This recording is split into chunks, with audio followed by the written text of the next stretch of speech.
Welcome to Deep Crime Files, where every mystery has a story. It all began as a normal vacation, or at least that's what everyone believed. What could possibly go wrong with a young student taking a simple solo trip to Los Angeles? But sometimes, the most ordinary journeys lead to the darkest and most inexplicable mysteries. This is the unsettling story of Elisa Lam, a case that still haunts millions around the world and continues to raise the same terrifying question: what really happened inside the Cecil Hotel?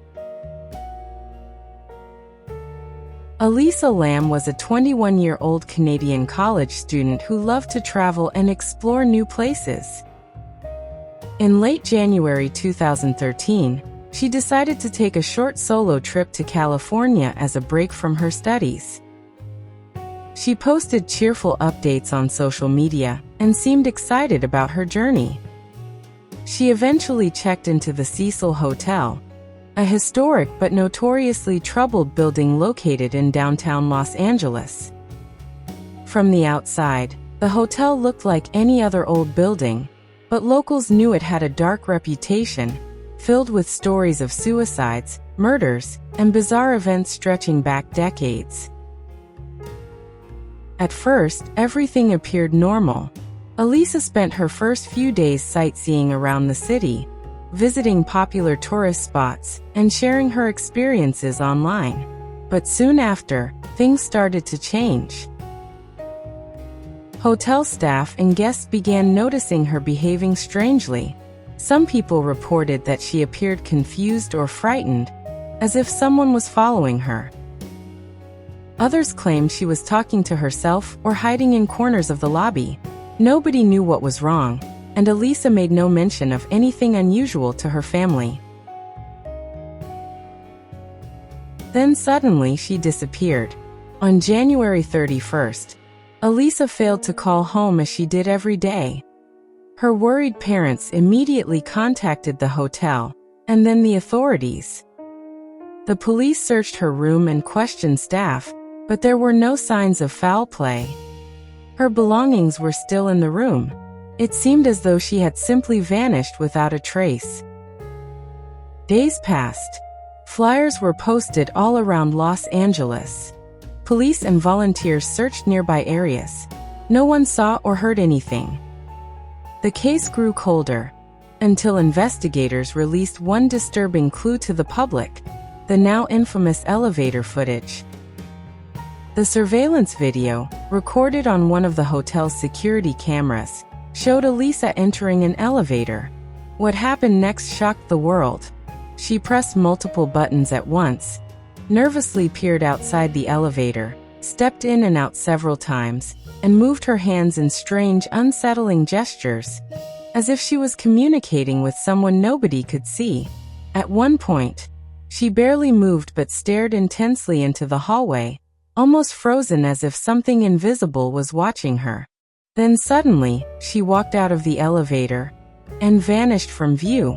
The elevator doors remained open for long, eerie seconds before finally closing. Millions of people watched the footage online, and theories exploded across the internet. Was she being followed? Was she having a mental episode? Or was something paranormal happening inside the Cecil Hotel?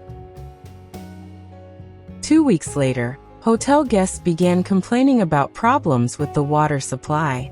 They reported low water pressure, water that tasted strange, and in some cases, black-colored water coming from the taps. A hotel maintenance worker went to check the rooftop water tanks, large, sealed containers normally locked and inaccessible to guests. When he opened one of the lids, he was horrified. Inside the tank was the lifeless body of Elisa Lam. The discovery sent shockwaves around the world. The question everyone kept asking was, how did she get there? The water tanks were on a locked roof. Getting access required passing through a secured, alarmed door. Even if someone managed to reach the roof, the tank itself was large and heavy, with a heavy steel lid. It seemed nearly impossible for Elisa to climb up unaided. And even more puzzling, there were no signs of a struggle, No bruises, no fingerprints, nothing that pointed to an attacker. The official autopsy ruled her death as accidental drowning, claiming that she might have suffered a manic episode related to her bipolar disorder, and somehow climbed into the tank on her own. But the public wasn't convinced. Many believe Elisa was the victim of murder, possibly by someone staying in the hotel who knew how to access the roof. Others insist that something supernatural or evil inside the Cecil Hotel caused her death. Some even point to a chilling coincidence. Shortly after Elisa's body was found, there was an outbreak of tuberculosis in the area, and the test used to detect it was called the Lam Elisa test, fueling even more conspiracy theories. To this day, no one knows exactly what happened during Elisa's final moments. Was she running from someone or something? Did she fall victim to her own troubled mind? Or did the dark history of the Cecil Hotel claim yet another soul? Whatever the truth may be, one thing is certain. The mystery of Elisa Lam still sends chills down the spine and remains one of the most disturbing unsolved cases of our time. Tell us in the comments, what do you think really happened to Elisa Lam? Was it a tragic accident, or something far more sinister?